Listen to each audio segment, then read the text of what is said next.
Good evening. I'd like to call to order the Tuesday, August 8th, 2023 Committee of the Whole meeting for the Harrisburg City School District.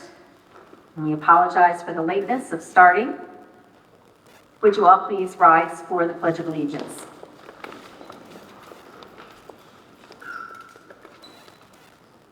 Pledge allegiance to the flag of the United States of America and to the republic for which stands one nation under God, indivisible, with liberty and justice for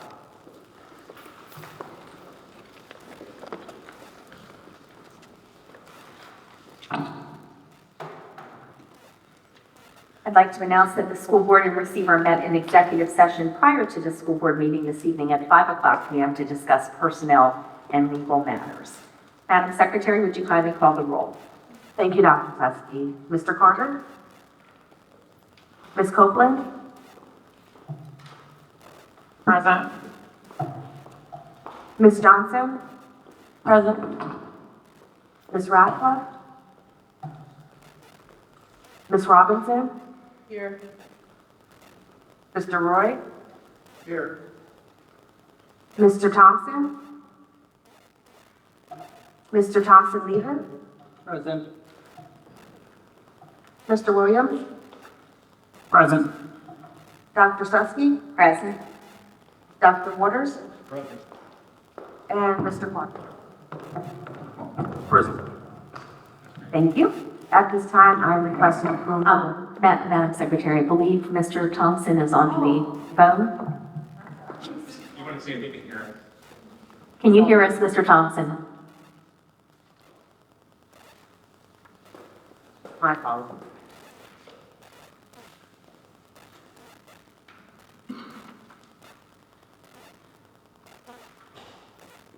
Are we ready to move on? Okay. Go ahead, Madam Secretary. Thank you.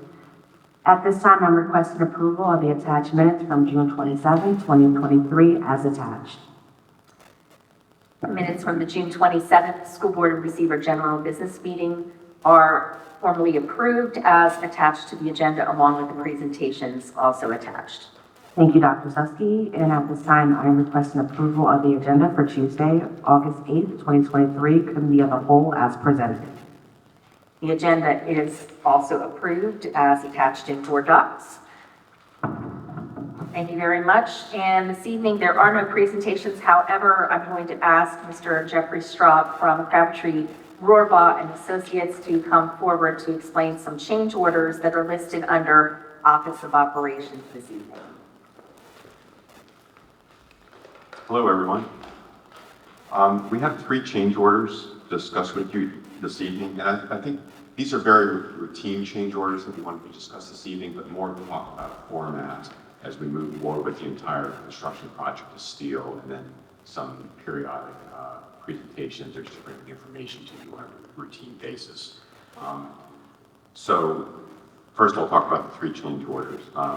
The first change order that we have this evening is to delete a underground stormwater retention tank. So actually this is a reduction in construction cost, not an add. And the reason that this was included in the project and we're able to remove now was when we bid the project, we didn't have full approvals for all the site components. And we weren't sure the stormwater requirements. So to be a little bit safe, we included an additional underground stormwater retention pond that we could take out of the project. The agency, when we receive the final approval, we can take it out, so it's a savings of just under $26,000 to the project. Okay. PCO2 is as they were finalizing some additional demolition in the building and starting the new construction, they discovered some ACM or some asbestos-containing material, pipe insulation in some of the walls.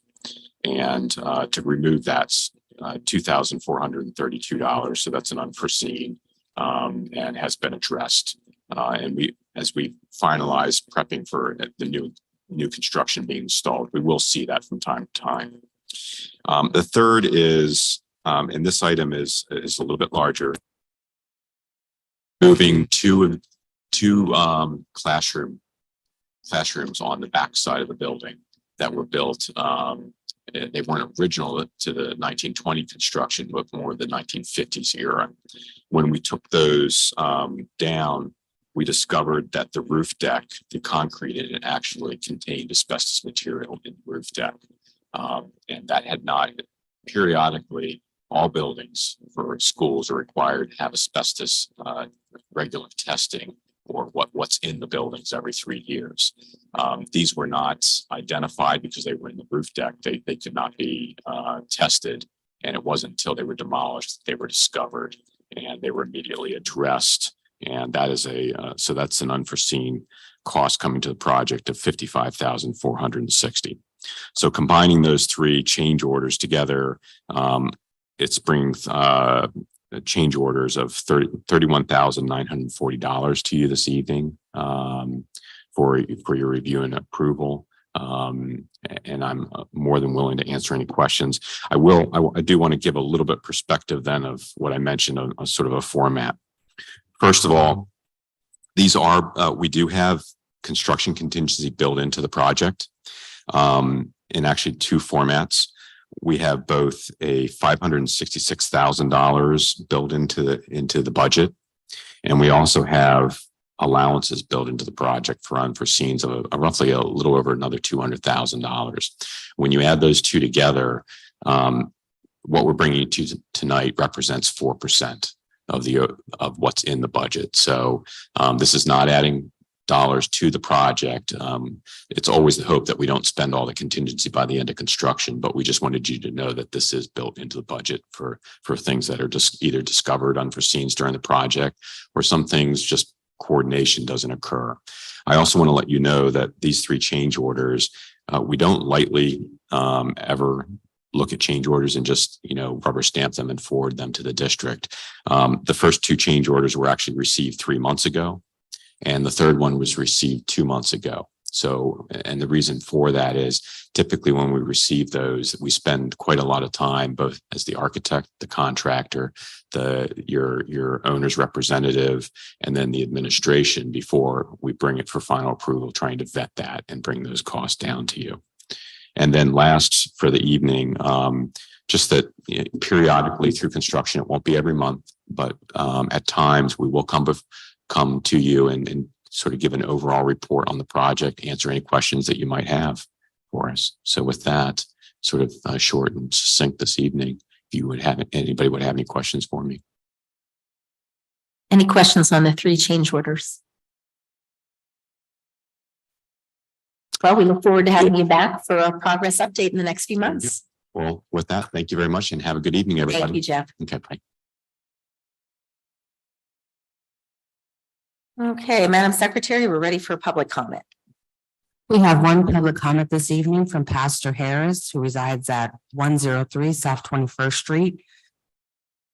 And his public comment will be about contracts, technology, food service. And as a reminder, you have 3 minutes.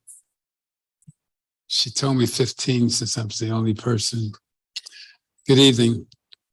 The little bit of redundancy.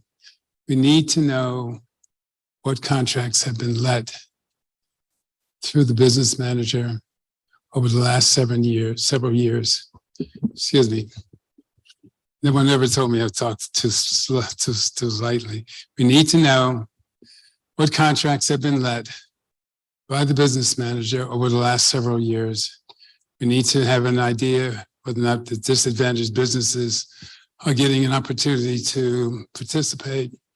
We need to know also in terms of the contracts that were let on steel, and not only steel, but also any type of repairs, rehabs, any work done in the school district as to how those subcontracts are being let and whether or not notices are going out to these people who are getting these contracts at the same time as being given to disadvantaged businesses and others. We just need to know there's a fairness that's occurring. So we're not looking backward, we're looking forward as to how things are operating. We also need to know, again, technology. IT is a growing component, growing cost within every school district. How are contracts being let? Are we using the same vendors? How are they being selected? We need to know those pieces. Again, big item, staffing and recruiting. How's that being handled? Who's handling it? How are we making determination as to who's getting the staffing, recruiting contracts? All of those things need to be examined and determined. Again, not looking so much backward, but looking forward. Thank you so much for your time. Thank you, Pastor Harris. That concludes the public section of the agenda this evening. Please note the board policy 903 can be found on our website for reference. Thank you very much, Ms. Drayton, and we are ready now to move on to our new business items for this evening. And we'll start with Ms. Slaughter with Office of Academics. Good evening, thank you, Dr. Susky. The Office of Academics would like to present the following proposed items for formal approval at the August 22nd, 2023 board meeting. Under item A, affiliation agreement, there are several affiliation agreements there recommending approval between the Harrisburg School District with the Education and Treatment Alternatives, the United Way of the Capital Region, the Center for Responsive Schools, the Western Pennsylvania School for the Deaf, and then with PA counseling. I'd like to call particular attention to item 3 and item 5 for Center for Responsive Schools, where all K-5 teachers will be trained on the introduction of responsive classrooms. And then item 5 with PA counseling, focusing on attendance monitors for check and connect at the schools listed there. Ms. Slaughter, I did have one question about number 1. When I opened the attachment, the Education and Treatment Alternatives training, how is that training different than maybe say what's happening with Effective School Solutions? So I'll allow Dr. Craig to talk about that.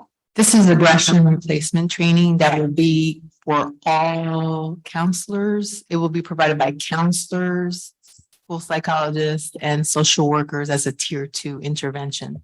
Okay, so this is a specific intervention Yes, that has nothing to do with the, specialized groups. okay, thank you. Will that training roll then to the teachers from the counselors?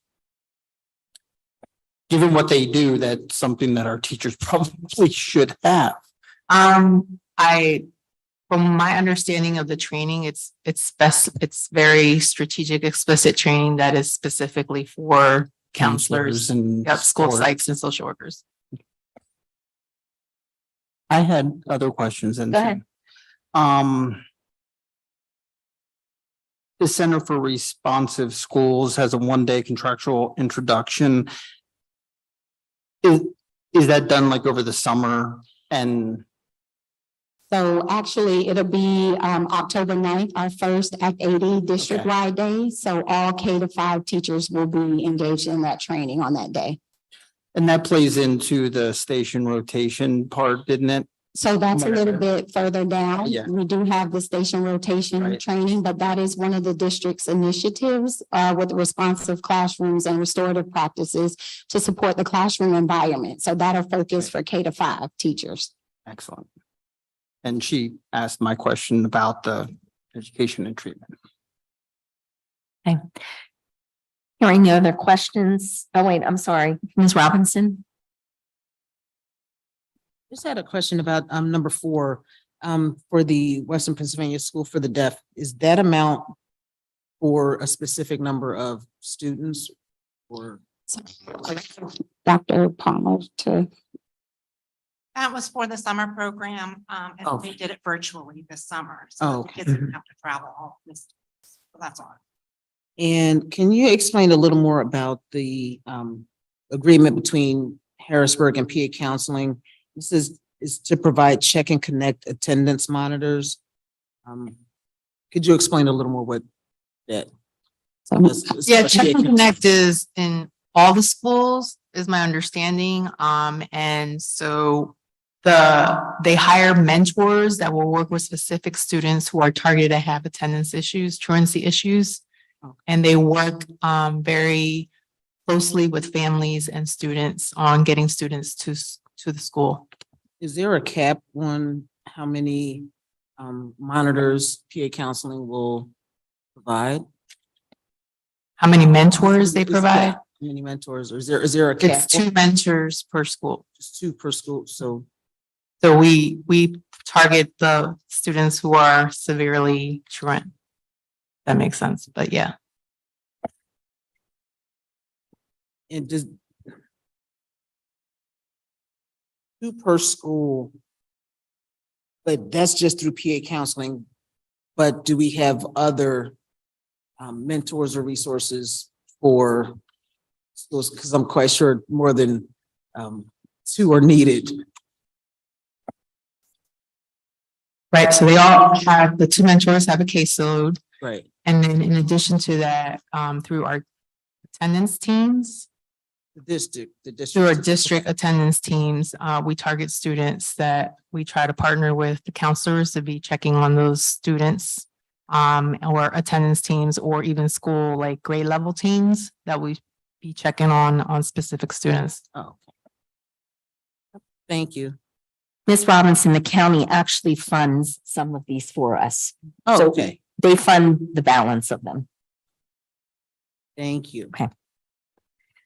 Okay, hearing no other questions, we are good to move those forward for the 22nd for formal approval. Thank you. Mhm. Under item B, professional development, listed there several professional development opportunities for district leadership to attend various conferences in their respective areas for effective work. Listed there, I do want to call out early visitation to Education Career Expo in order to continuously ensure that we can recruit highly qualified teachers, specifically around special education. Any questions or concerns about those? Hearing none, we will move those forward for approval. Item C, under special education, 2 items there to recommend approval for contract renewal between Harrisburg School District and New Story. You see it listed there for 2 scholar placements. And then item number 2, recommend approval for a contract between Harrisburg School District and Specialized Education of Pennsylvania. I had a question. Yes. In looking up on this particular one, specialized education, they're the ones that run Hamilton, right? And Capital Academy. Mhm. And on their website, they list Hamilton as 4 separate schools because there's 4 separate programs there. Are we paying competitive prices to Capital Step since we go ahead and send kids there too?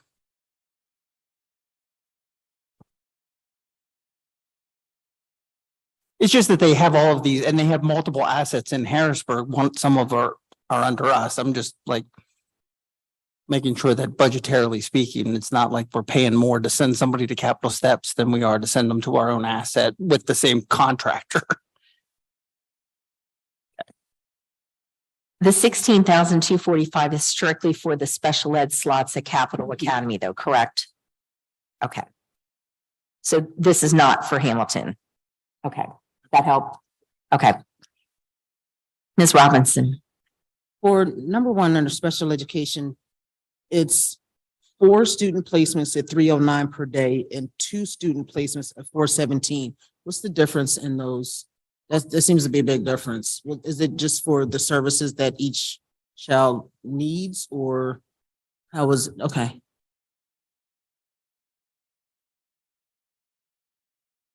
I'm sorry, I couldn't hear you over the outside.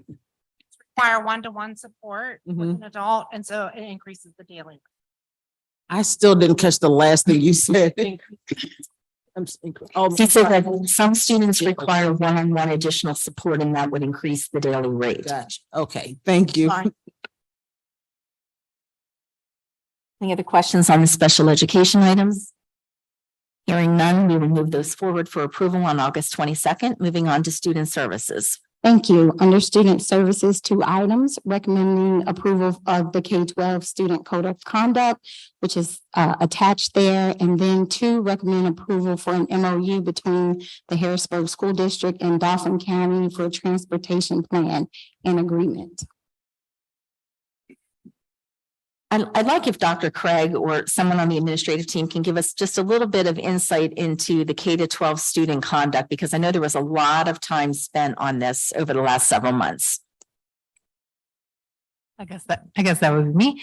So, yes, so when we started this work, we realized that the student conduct that was in place was from 2016 and it had never been updated and was out of compliance in a lot of ways with PA code. So we put a team together that consisted of counselors, principals, social workers to provide some updates and recommendations on how to improve the code of conduct. We did that for months and then got some teacher feedback. Also, we had HEA, the leadership group that also reviewed it and looked over it, provided us some feedback. And then it was vetted through the solicitor and also shared with the superintendent and the receiver for any final feedbacks. So that's been our process. The board members have an opportunity to look at the 4 levels. And are there any questions about any of it?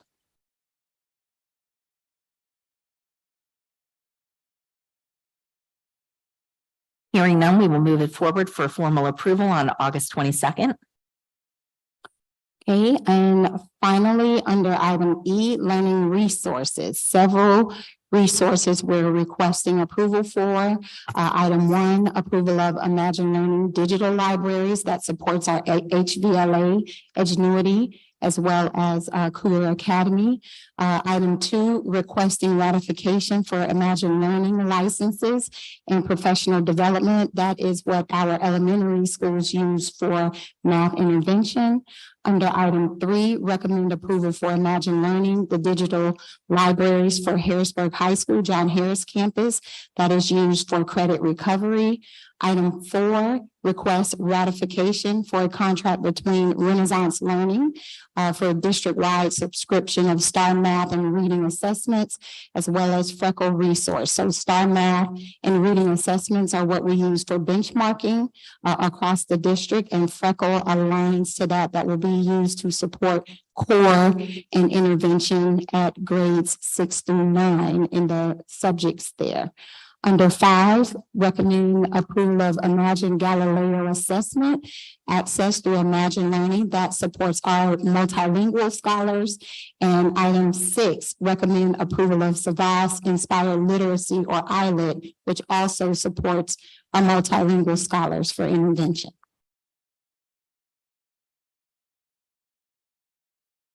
A lot of resources and a lot of money being expended. Does the board have any questions about any of those programs and how they operate? I have one quick one. Ms. Robinson? For 5 and 6, you said those are both for English language learners. Correct. But, okay, one goes with the Imagine Learning and one is the VAS. What's the difference in what? It's they- the grade level. So actually the Galileo is used K-5 and the ILIT is for middle school. Now, if you're actually doing. Okay, so the Imagine Galileo is, which one is that, middle school? No, I'm sorry, the Galileo is for elementary. Elementary, Mhm. okay. But that works along with Imagine Learning. So they're just a parent company. It is different. It supports specifically our multilinguals. Oh, so Imagine Learning is the Correct. umbrella, and then the Galileo and the Savas are two. Correct. Well, different Savas is under a that. different company than that's- Imagine Learning. Yes. But that also works, if they're having that in the middle and high school level, that works with the Correct. Imagine Learning. It's different because they don't get the Imagine Learning at the middle school. It's just for the elementary. The elementary. So, that's what but I'm in saying. terms of the information that it provides and the supports, yes, it supports that specific grade band at K-5 and 6 through 8. Okay, but it also, does it kind of transition into? I- the next Yes, one? Yeah, so it's a supplemental than what we use for the core resource at elementary and at elementary and middle school. Yeah, so it's a supplement to what's happening with open court K-5 and then Savas ELA at the middle school level. No, but I mean, like, for the elementary, as if they're using that on the elementary level and another one for the middle school level, if is what they're learning there, does that transition into what, is it a smooth transition, not a completely different, thing where a child has to learn? It Yes, just kind of transitions into, yes. okay. Thank you. That's all I have. I actually wanted to ask or make a comment about Renaissance learning, which I've brought up many times before. Because we don't really know that it aligns with PSSA testing scores. So it does. There is a benchmarking report that their cut scores align to PSSA cut scores. So we have to look at it a little bit differently. The reports that we get through Renaissance Learning, we have to be careful and mindful about how we read them because it doesn't align what we actually get, but there is a study that it aligns to PSSA cut scores. Excellent. Because I've been forever trying to figure that out. Because if we're going to use this in the classroom, is freckles new for us? I don't remember seeing that before. Yes, it absolutely is. We piloted it this summer during summer learning and got great feedback and great usage from it. One of the reasons why we wanted to go with freckle is because it ties into Renaissance Star and gives us just better reports and better alignment when it comes to what teachers can assign in core classes at grade level, as well as what can happen to support in intervention at the skill level. With this and seeing how it functions, are there any curriculum out there that have these diagnostic tools built into how the curriculum is done? Because our kids are taking the learning, doing the homework or the practice in class, and then they take a completely separate test every 2 weeks on stuff that they've been doing and that we have recorded their work on. So to some degree, to me as a parent, it feels like you're taking away from moving them forward just to retest them every 2 weeks on what you've already collected data on. If we could not have to do both, we could be moving further or giving more supports to kids instead of giving them double testing, basically. Right. And the Office of Academics is currently investigating that because we want to be sure that our assessments are giving us the right information for us to make the right adjustments.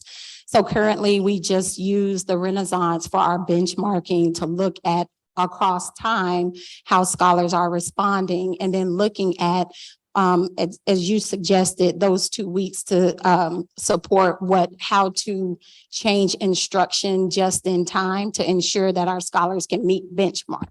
So it's a little bit of that. 2 weeks kind of help us support teachers with instruction to ensure that they're moving scholars along.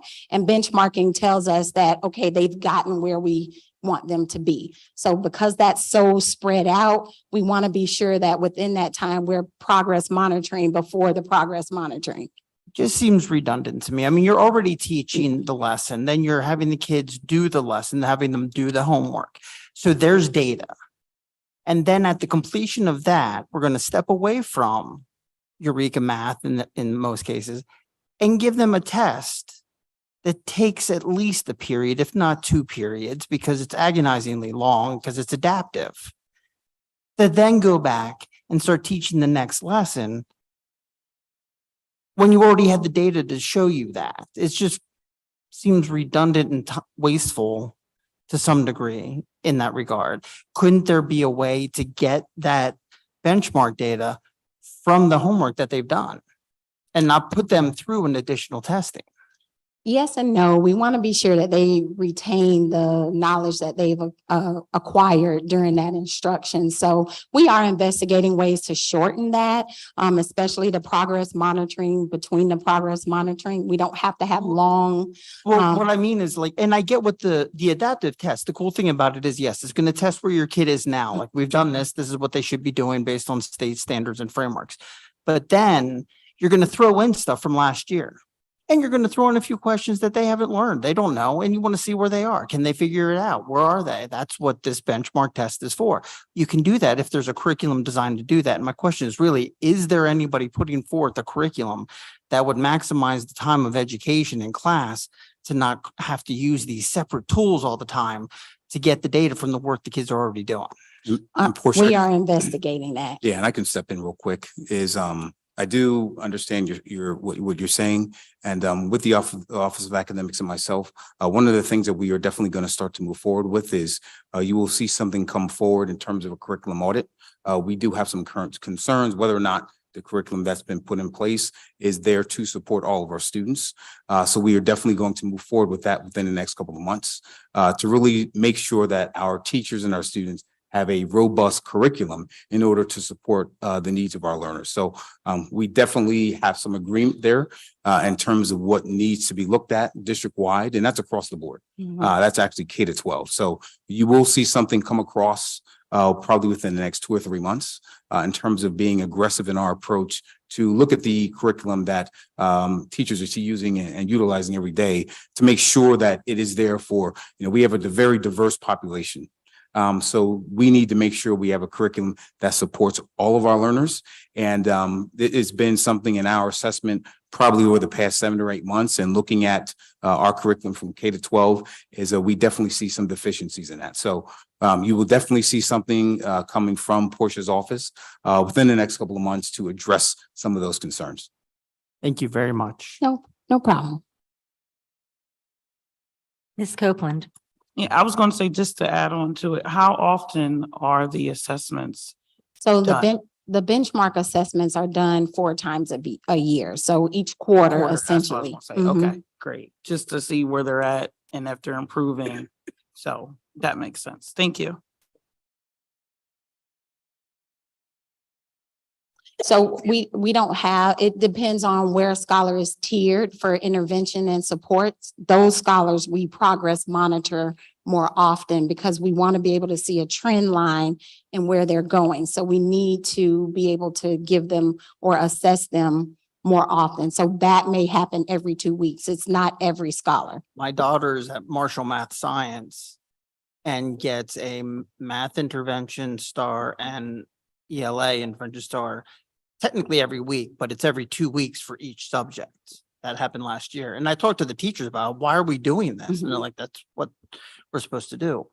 It is an option if schools want to see a trend line. We ask that they do no more, no less than what we require the 4 times a year. Schools do have the option, however, to do the every 2 weeks if they want to be able to create a trend line and see where scholars are going. We have to be able to assess them more Well, we have often. an intervention period at the middle grades. I would almost think it would make sense to move those kids that you want to track that closely to take the test then, and let the classroom experience be focused on more learning. Just as a piece of advice, because not every kid at Marshall, clearly it's Marshall Math Science Academy, needs to be tested every single 2 weeks. Thank you. And Portia, maybe that'll give you an opportunity when we come back and you present the academic plan and kind of lay it all out. Will you be able to lay everything out so everybody can see the entire picture as well? Thank you. Yeah, and I would suggest that if board members have a desire to see a little bit more about what these programs look like, we can arrange some specific visits to schools to accomplish that. Okay? Hearing no further questions, we will move those forward for approval on the 22nd. Thank you so much, Ms. Lauder. Moving on to Human Resources, Ms. Zula. Good evening. First item is to create and eliminate positions. We're requesting to create 2 secretary positions in HVLA and transportation, and they would replace 2 office assistant positions. The office assistant positions only work 214 days out of the year. The secretary positions work 260, and given the work that is done by both of those offices over the summer, we found it to be necessary to have that additional support. Under item B, it's our retirement that we have received since the last board meeting. And then as well as our listing of resignations, you'll note that some staff are being held. Based upon the school code, we can hold certain professional staff members for 60 days as required by their contracts. So we do have a number of people being held past the start of the school year. The next item is our new staff for employment. So you'll note there we have a number of new staff members in our professional ranks as well as our support ranks, Act 93. So we've been busy over the summer hiring new positions to replace existing vacancies as well as resignations that we received. The next item is change of employment status. So this is for our existing employees who have requested to either change positions or will be changing positions for the upcoming school year. You'll note in there that we have a number of changes in our building administration. Those were announced by the superintendent to be effective July 1st. So we do have those transfer requests listed on the agenda tonight for approval. Under F, we have a column movements for our HEA staff members who have expressed completion of additional credits. Under G, we have supplementals and stipends. We're requesting to renew the stipend that's paid to Ms. Drayton for her work as the board secretary. Those duties are above and beyond her regular position with the district and are paid at a stipend rate per month. Under H, we have the medical sabbatical leave of absence requests for Ms. Christine Robbins, which would be effective for the first semester of the new school year. And then we have several approvals of FMLA leave based upon documentation submitted from staff members. And then the final two items are general HR items. We're requesting ratification of a settlement and a release agreement between the district and Ms. Katrina Irvin as presented, as well as a request to ratify the attached compensation plan for Act 93 employees that would be effective from July 1 through June 30th of 2024. Before we entertain questions from the board, I would just like to acknowledge the fact that this year we see far more names listed under new staff for employment than we see under resignations. So that is a really positive trajectory for the district. So kudos to the team and all of the positive recruiting work that has been done. So this is really positive news as we start the year. Do the board members have any questions about any of the names as they appear on the agenda? Ms. Robinson. Well, I'm actually really happy to see more staff, new staff than resignations, but I wanted to point out one, Ms. Cheryl Capizzoli. It kind of hurts that, you know, she's under resignations because Ms. Capizzoli she was so instrumental in getting our STEM curriculum or just bringing STEM into the Harrisburg School District. So, and also getting our, was the aquaponics over at Marshall Math Science, getting that up over at Sci Tech. So as much as I wish her all the best and everything that she's going to do in the future, it's going to be sad losing her because she was so instrumental in helping our students. So to Ms. Capizzoli, thank you. And one other thing, congratulations on the staff and the team here and getting the ratification for Act 93 employees. Good job. That's all I have. Any other questions for HR?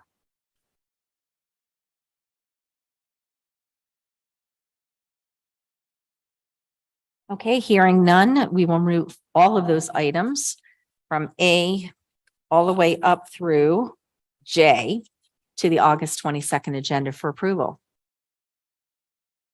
I don't believe there was anything, was there any that was to be immediate action item? No, Okay, thank you. Was there any other question, Ms. Wood, before we move on? no, I was just checking to see if someone was here. Okay. That's all.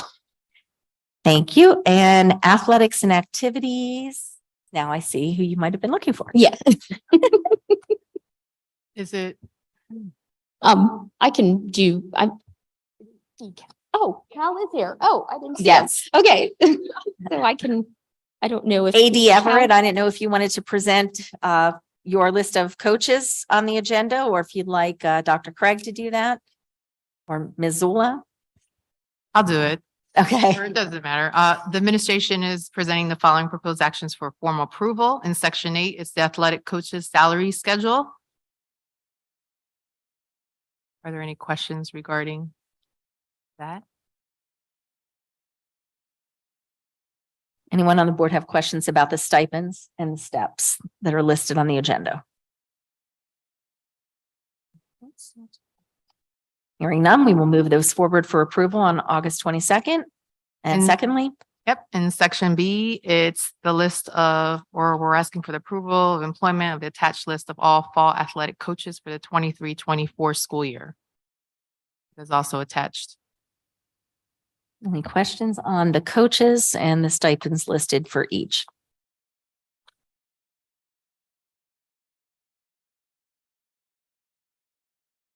Hearing none, we will also move those forward for approval on August 22nd. Thank you very much, Dr. Craig. All right, Office of Operations, Mr. Reedy. Thank you, Dr. Susky, and good evening, everybody. We do have a couple immediate action items. The first is to recommend the approval of a resolution approving the final negotiations and entry into an agreement with the city of Harrisburg for the employment of school crossing guards assigned to the district. Some background on this. We've worked with the city over the last several months on this agreement. The problem that we have with crossing guards is they've been very difficult to fill those positions. In addition, these positions should be a shared responsibility with the city. And, with the city's help and the increase in the wages to $20 an hour, we feel that these positions will be better staffed. The crossing guards will report to the city's Bureau of Police. So we hope that they get some support from that perspective as well. The cost split will be the city with 40% and 60% of the cost will be on the district. Does the board have any questions or concerns about that agreement? Actually, yes, we've been dealing with the crossing guard situation for a very, very long time.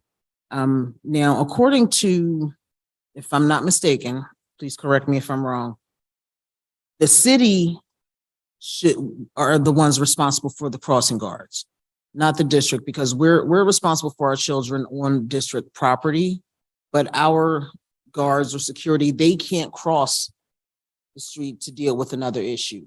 But if the city is responsible for the crossing guards, why are we taking the bulk of the payment for that? And you said that they report to the Bureau of Police.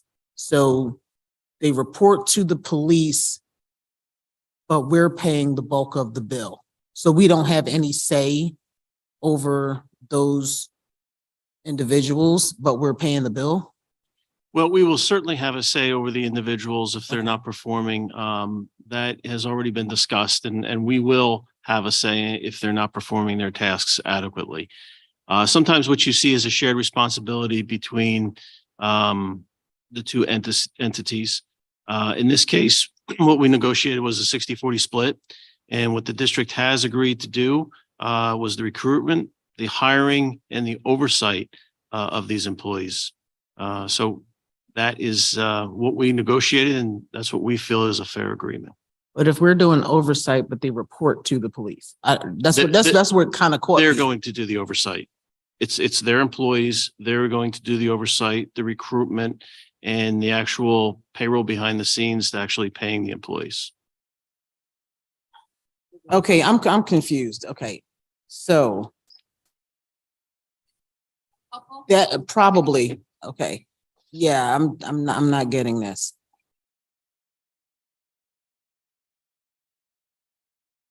Good evening. My name's Emily Fair, and I'm the Deputy City Solicitor for the City of Harrisburg. I'm here tonight to discuss this action with you. As we're sitting here today, City Council met and they actually just approved a very similar resolution. It's at Resolution 62 of 2023, where the city is very interested in partnering with the school district to provide safer crossings for the students in our district, right?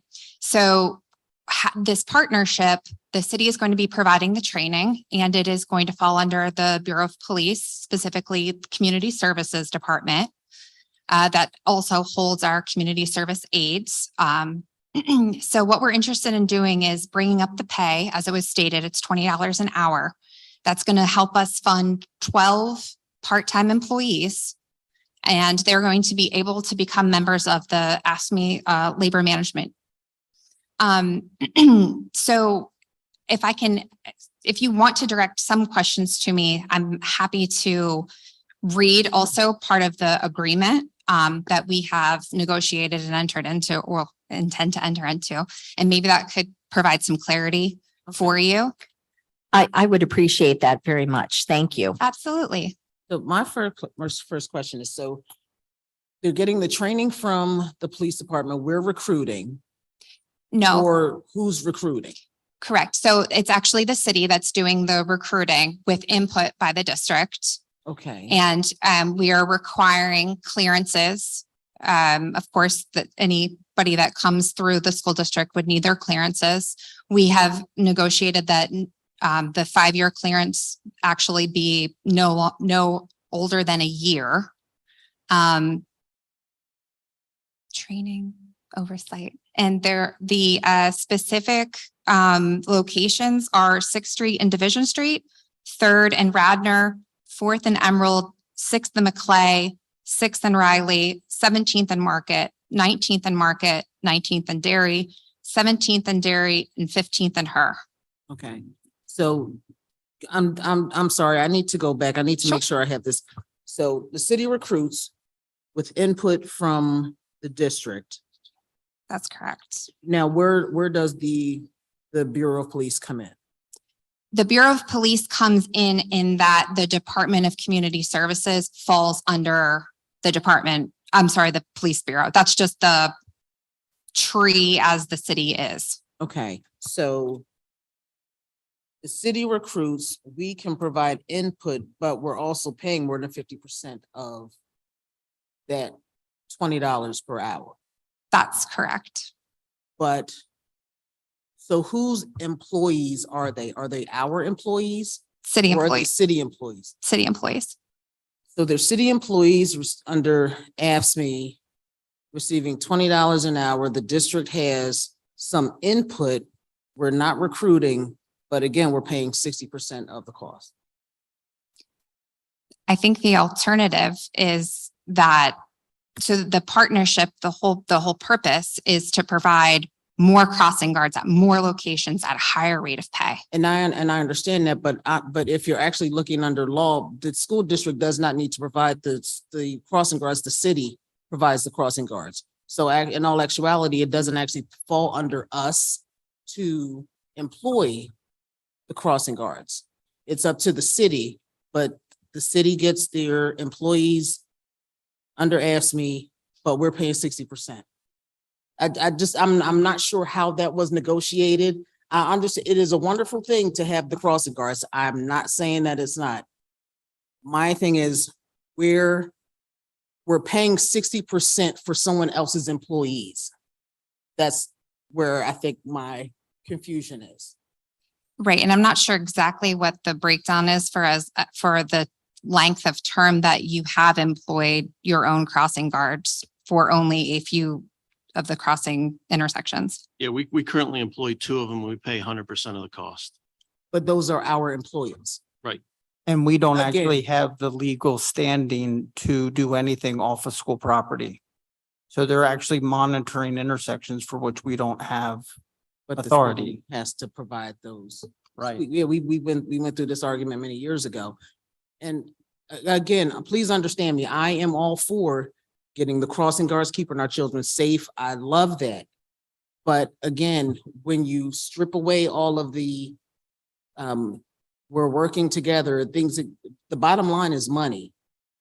These are not our employees, but we're paying 60% of their salary or their hourly wage. But they don't report to us. We can't hire and fire them because all it says is that you can have input from the district, but they're not our employees, but we pay 60% of that cost. So I'm not sure how this was negotiated or what.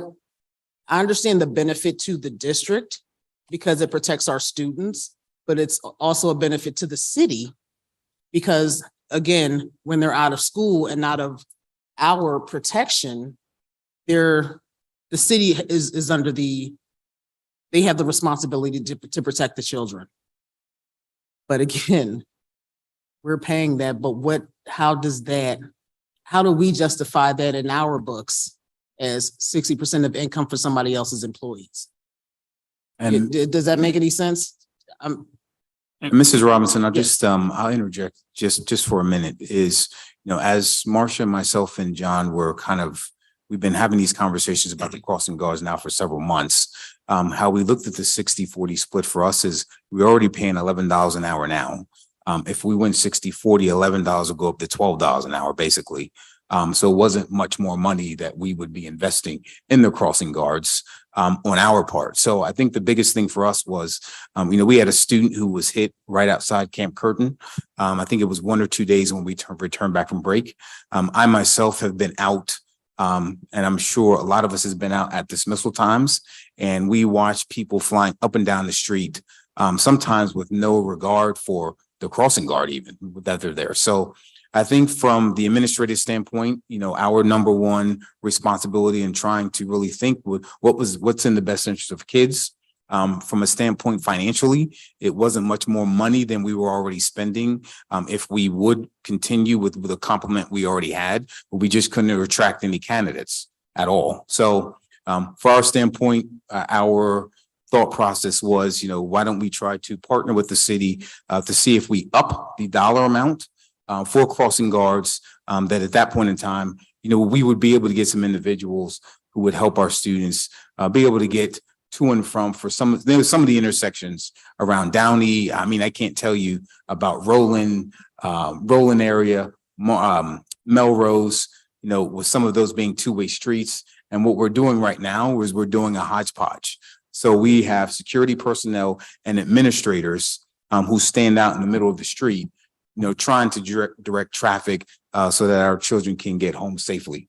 So that was really, from our standpoint, why we came up with the 60-40 split, because we just thought financially, we weren't adding much more money in the budget than what we were already paying. Our main concern was the safety of our children as they were going to and from school. And that's wonderful. But you said we had two crossing guards that are employed by the school district? That's correct. Yes, Okay. we have 2 that have been employed, but we have the positions in the budget. Since I've been with the district, we've only had 2 ever filled.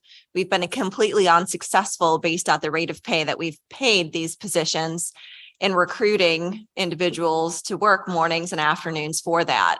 So it is something I know Ms. Zula has attempted since she's been here to try to find individuals. It's just not attractive at the wage. So looking first and foremost at the safety of kids, we said, what other options can we start exploring? Yes, we completely understand it shouldn't have ever been our responsibility to employ the crossing guards, but that's the way it is. And how can we fix that? And so, as Mr. Turman said, financially, it's very much a wash. This is a 1-year pilot program. I do want to point that out. It is a 1-year commitment both parties are making. We will have to evaluate the effectiveness and when we say effective, not only is it the safety, the obviously being able to recruit and retain people for that, but also the cost. So this is a 1-year agreement where we're trying to partner with the city. Like I said, not impacting us financially, but hopefully making a great impact on being able to recruit, retain, and provide safer crossings. Okay, I have one more question and then I'll hand that over to Mr. Thompson later. So the employees that we have that we were employing at $11 an hour, once this goes into effect, is their pay going to jump to $20 an hour? Yeah, part of the agreement is that the city automatically take those two employees and they become city employees and they are automatically eligible for day one of school at the $20 per hour so that they are not losing any benefit in the process. So, and again, so we are now not employing any school crossing guards. City employs them, we just pay. Correct. The city will invoice us and we will pay that similar to what we do for tax collection and other services the city provides for us. Thank you. Go ahead, Mr. Tucker. Wait, I was about to say something. I think that while I hear your points, Danielle, that this is certainly a step in the right direction in terms of the city and the school district working together. We serve the exact same geographical space. I think that the people who lose out because we try and take ownership over certain aspects of the, who does what, the people who lose out are the students. Like if the district doesn't put up and there's no or only 2 crossing guards and another young person gets hit by a car because somebody's driving like an idiot, the parent of that kid, the child themselves, they're not going to care who paid for what. They're going to say, why wasn't there a crossing guard at this intersection where people are driving insanely? And I'm not trying And so I think that, and also I think that whatever the cost associated with this compared to some of the other costs the district puts up is probably nominal, considering the number of folks who would be employed to do this work at a rate of $20 an hour, which is part-time. So I just think that while your points are well taken and the city should definitely always do more to contribute to bettering and making spaces safer, I don't want to belittle the point that the city needs to always do its part. These types of agreements are what we should be moving towards and having greater conversations around. And, we should be moving away from the idea that, it's my job to do this and your job to do that. And if you aren't willing to do 100% of it, then I'm not going to help at all. I just want to That's get that out absolutely not there. what I'm saying at that, all.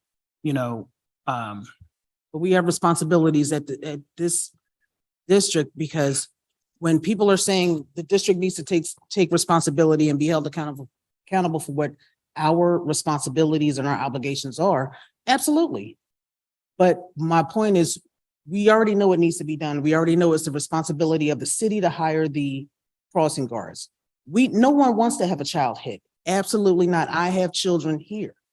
No one wants that to happen. My point is the financial responsibility falls on us for people that we don't employ. Now, where does the liability come in? Now, if something happens, is it the city's responsibility? But we have input because we signed this MOU. Where people always want us to take responsibility as a district. The city needs to take responsibility as the city. Again, how is this helpful to the district to pay for people that we don't employ when it's the responsibility of the city to employ? That's an easy question to answer. The benefit would be that fewer students are hit. What is the financial benefit of the district? If we're always talking about You could say a financial benefit is you continue to keep that kid on as a contributing member of the district. You're not understanding what I'm saying. We're basically taking money out of our budget to pay for something the city should be paying for themselves because the city has chosen not to do it. We've stepped forward to pay for 60% of it. That's the bottom line. Right. Is what's going on. And the fact that that has to happen in this city is disgusting. That it goes back multiple administrations in this city, but it is disgusting. It is clear in law what our legal responsibility for the care, custody, and control of our children is, and what the care, custody, and control in the city is to protect anybody, not just kids, at those intersections, which are insane. We've got the worst road in this country when it comes to safety, and they're still planning what they're going to do to fix it. This is an excellent step forward. I hope the city doesn't try to take this as if it is their victory and their win, when it is our budgetary funds that could be an additional security monitor in our high school, which is where we do have problems that people can blame us for. And we put it out there for a city employee to do a job that we're not responsible for. Then we're not reinventing the wheel here. Okay? The counselor of the city, the district. This is not new, folks. The district and they're probably the only thing the district and the city agree on. This is a long-standing. I spent 35 years in Harrisburg Police Bureau, 29 as a sworn officer. Most of that time, we had a partnership with the district and the city providing guards. And that's when we covered every intersection, whether it was a major or minor, because you had children living on those streets. Walnut Street, Corner Street, right down the street, ain't big as a minute. We had a crossing guard at State Corner. Why? Because Lincoln School was right up the street. This is not a new situation. And it was a partnership then, it's a partnership now. We say we pay 40%, they pay 60%. The kids benefit no matter who they employ by. And back then, the crossing guards had to get all dolled up. They wore uniforms. And if you didn't know, they looked like the police. The women wore nice little sports coats and skirts, had white gloves. I know because my Aunt Gladys was a garden guard. This is not new, people. Yeah, And I'm I'm pretty gonna, sure between the administration here, city administration, I know this counselor here, she and I go to this Harrisburg Civil Service Board meetings. Competent people. I'm pretty sure they have worked out all the kinks. Dotted all the I's, crossed all the T's. Now, if we really have no more questions, can we move on? I concur, Mr. Roy, and I certainly appreciate the fact that the board has some opinions on what the city should or should not be doing, but in the interest of what is best for children, I commend Mr. Reedy, Dr. Stokes, and Mr. Turman for coming up with a solution, and thank you, council, for having explained. So without any further ado, I formally approve the resolution attached to the agenda approving the final negotiations and entry into an agreement with the city of Harrisburg for the employment of school crossing guards assigned to the district. Thank you very much for your time. Thank you very much. Moving on to item number 2, Mr. Reedy. Thank you, Dr. Susky. The second item is to recommend the approval of proposal with Miller Sports Construction to repair the Downey Elementary gymnasium floor. Due to a failure of a rooftop HVAC unit, the floor absorbed water. This district will be responsible to pay the insurance deductible of $25,000. Total cost of the floor, including the deductible, is $42,800, and that funding source is the general fund. Obviously, this is something that has to be done. So Yes, that's the reason why we brought it for immediate action. Is they're prepared to do it in the next week or two prior to school starting. So that's why we're asking to push it forward.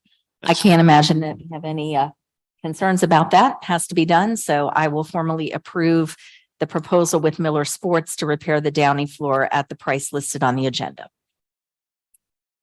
How many other schools do not have the rooftop HVAC system installed on the roof? How many schools? How many other schools are experiencing the same issue? I don't think we did have an issue at Rollins with that floor, but that was not a rooftop unit. That was actually a cut in the roof that leaked onto that gymnasium floor. We don't really have any other type of issues right now with any other rooftop units in terms of the seal and leaking at this point. Okay, thank you. Which building was it? Well, and I see that we have to fix the floor, but it was the HVAC unit, not the roofing or anything. Because I remember there was one school that was damaged when we had a really bad storm. It was one of the roofs. That was Hamilton That on was June okay, 3rd. Hamilton. Yeah, the Hamilton roof had an issue and we have moved that through the insurance and that they're ready to begin repair on that upper roof as well. Okay, that is formally approved. Let's move on to the regular action items. Okay, the first item, Mr. Straub spoke about in the presentation section, that is the change orders for the Steele Elementary Building. Okay, we can move those forward since there were no questions earlier. Okay, the next two items are food service items. The first is recommend approval of agreement for participation in child nutrition programs between the school districts, area, VOTEX, and intermediate units with Dauphin County Technical School for 2023-24. And this simply allows them to apply for the reduced meal and the credits for the meals. And this is just an annual agreement. That's correct. Okay, we can move that forward as well as the ones for the 4 schools listed. Terrific. Thank you. The next item under technology is to recommend approval of a contract with CSM Consulting for E-rate consulting services supporting E-rate compliance for Category 1 and Category 2 services, funding year 2024. That total cost is $35,000 and that funding source is the general fund. We have used them very successfully now for several years with the E-rate consulting. And the final items are the use of facility requests. And you'll see a list of a bunch of them there.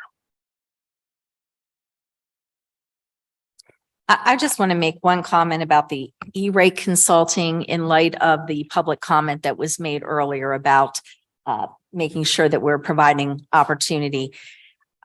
CSM Consulting was highly recommended by the individual who helped get the district out of some serious issues with E-rate many years ago, correct, Mr. Nornhold? So considering the district's history with some concerns on how E-rate was being utilized in the past, we believe strongly that we need to have strong consulting in this area with somebody who knows what they're doing. And we are comfortable with that professional technical service without going out for competitive pricing, correct? Thank you very much. So we will move that forward. Are there any questions on the facility use requests that are listed on the agenda? Just a question. I know we are approving some of these events to go through and the time frame has passed, such as July 10th and August 6th, August 5th. A lot of these are good events, but is there a time frame that these things can be submitted before approval? Yeah, we ask for at least 20 days prior to the event. We try not to turn people away, but that's generally what we're looking for is 20 days prior to the event. And then we can take it to the committee meeting or at least a voting meeting. So the board and the receiver can see it prior to moving forward. Yeah, because I know we don't have no meetings in July. So June is our last meeting. So Right, but there is a motion that we approved at the June meeting that we are able to conduct business administratively. So since I am in the district every day, the team brings these to me and obviously I'm going to vet them before they're approved. So this is simply just a moving forward with a ratification of the vote. Okay. okay, and another thing too, I know you're ready to move forward to the business department, but in regards to the crossing guards, if we do not hire enough crossing guards to secure these intersections, will the city be responsible for patrolling those areas or how would that work? So what was the So end? if those positions are not filled, those Right. crossing guard positions, will the city step in and help patrol those areas until we fill those positions or how would that work? That would be a question for the city at this point, then they're not, and we haven't been able to fill them for some time. And I can provide a little bit of information for that. You know, Mr. Morris has been working with the city and trying to establish a better relationship with us in the police department.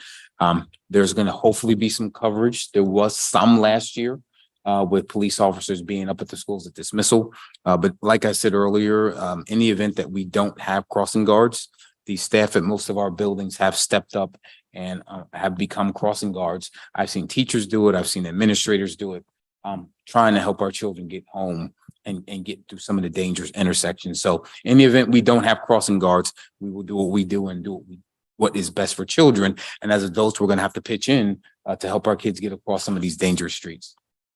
Well, and I think you raised a really good point, Mr. Turman, about the fact that we have a team that has developed some really nice relationships with people at the city and in the police force, so that there are, we pick up the phone and we call when we need something. So I'm convinced that we'll be able to handle the situation.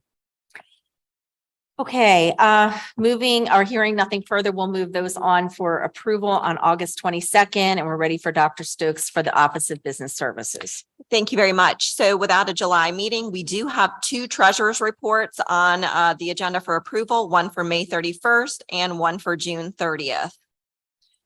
B is our next formal recognition of a booster and support organization. This one is the Marching Cougar Band Boosters, who have complied with everything in policy 915. So this is their formal recognition. Item C, this is the beginning where you'll start to see ratifications of accounts payable checks for 2 fiscal years.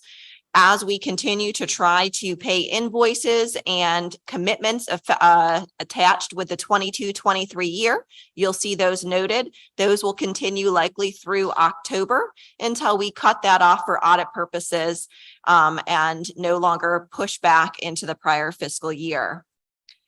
You will also see ratification of payroll processing for 2 months without a July meeting. So this takes care of our payrolls in June and then our summer payrolls for July.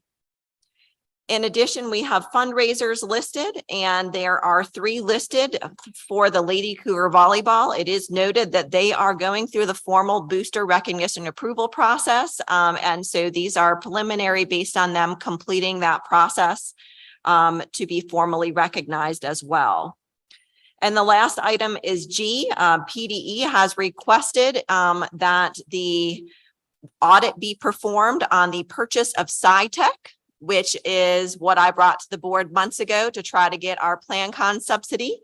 So because the audit firm we used back then is no longer in governmental accounting, our current audit firm, BBD, will be looking at records from 2003 to 2008 to perform that audit on behalf of PDE, so that we hopefully will finally be able to receive that PlanCon subsidy on the purchase of that building. Thank you for that clarification, Dr. Stokes. So this is because when you submitted the PlanCon J, they responded back that they wanted to see an audit of that. Correct. They wanted an audit certification performed before they would finalize that subsidy. Very good.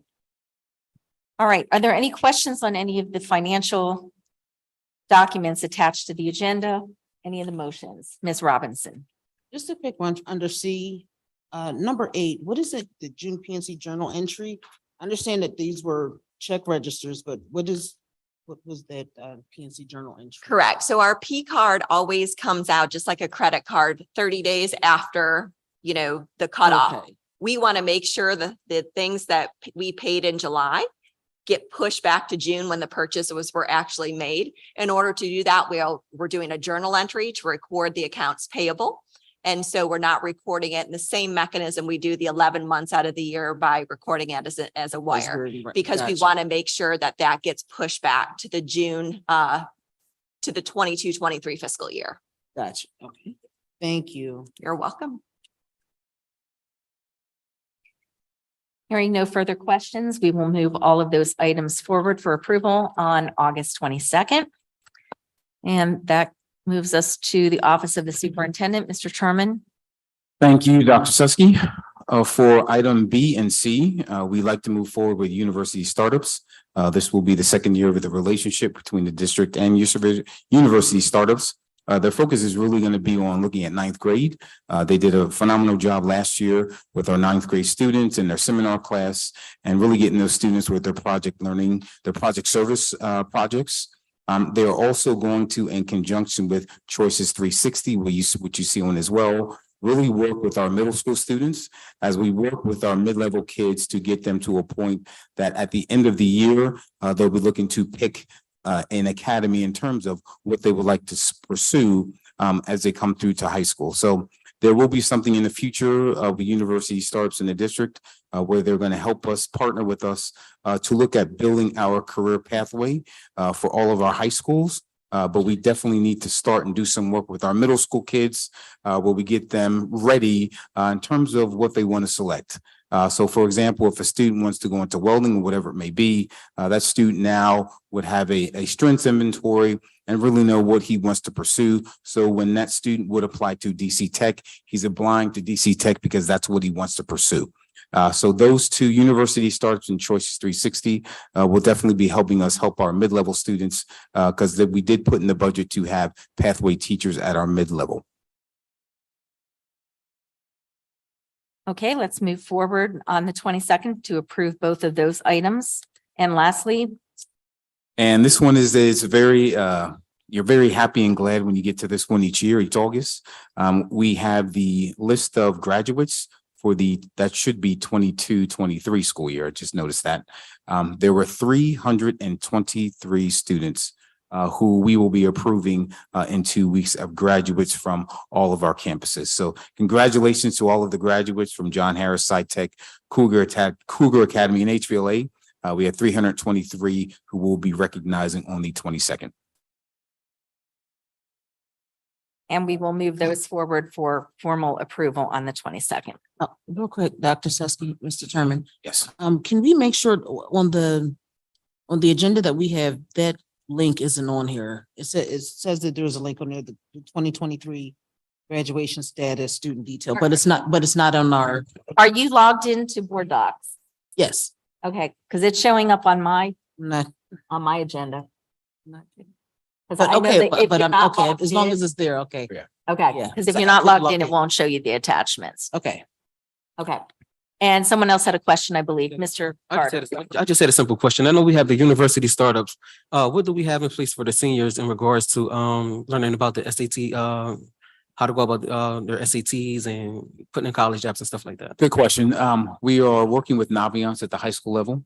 Now, truth be told, this might be the last year that we work with Naviance. We are looking at possibility of doing a model that will go K-12 and not have it split with different systems. But Naviance does have different components on there, which was approved in June, which is supposed to help students with being able to college applications, going through the process, being able to put in your college app. So that system does have the ability to be able to do that for all of your kids in 11th and 12th grade, not just your seniors. We as a district must do a better job with fidelity and supporting our students in that venture moving forward. So Dr. Rossi, that is definitely one of her tasks to be able to support counselors at all high schools. With definitely looking at John Harris, because there's definitely a difference between John Harris and SciTech in terms of that process and making sure all of our students at least apply to one school, bare minimum. So if that's Hack or HU, every student should be applying to at least one place for post-secondary education. Okay, thank you. And I just want to take a couple seconds to just make a quick statement. Just want to address some of the feedback that I've had an opportunity to hear from the community about the future of William Penn. We are going to be convening, as I discussed in June, some community meetings and community groups to try and get a better understanding of the community's thoughts, perspectives, and desires for some possibilities of what to do with the property. We as a district are truly interested in community feedback and in working collaboratively with our community on the future of this building and the property. Thank you, Mr. Terman. And lastly, under the Office of the Receiver, two brief items. The first is, you may recall that at the June 27th meeting, we had terminated the license agreement with Wild Heart Ministries that had been previously approved at the May meeting. Since that time, there is some additional information that was brought forward to the receiver. And as with any decision in life, when new information is brought to you, you reconsider that information, reevaluate that information, and you make a decision based on the information that's been provided. Based on the information that was provided to me regarding federal grant funding that had been awarded to Wild Heart with the understanding that they were going to be moving forward with the Joshua Farm, I decided to reinstate the license agreement effective July 13th, 2023. So that agreement extends now through December 31st, 2024, as attached to the agenda. So I am ratifying that approval. And I am also hereby appointing Ms. Danielle Robinson to serve as the Harrisburg School District's voting representative at the 2023 PSBA Delegate Assembly. Her name has already been turned into PSBA, but I am formally appointing her at this time. So thank you, Danielle, for serving in that capacity. We appreciate your commitment to public education, and I'm sure that we will have several items to have you take on our behalf to the assembly for discussion and advocacy. And you know, I'll have no problem arguing those points. That's why we're sending you, because we know you have no problem speaking your mind. Thank you very much.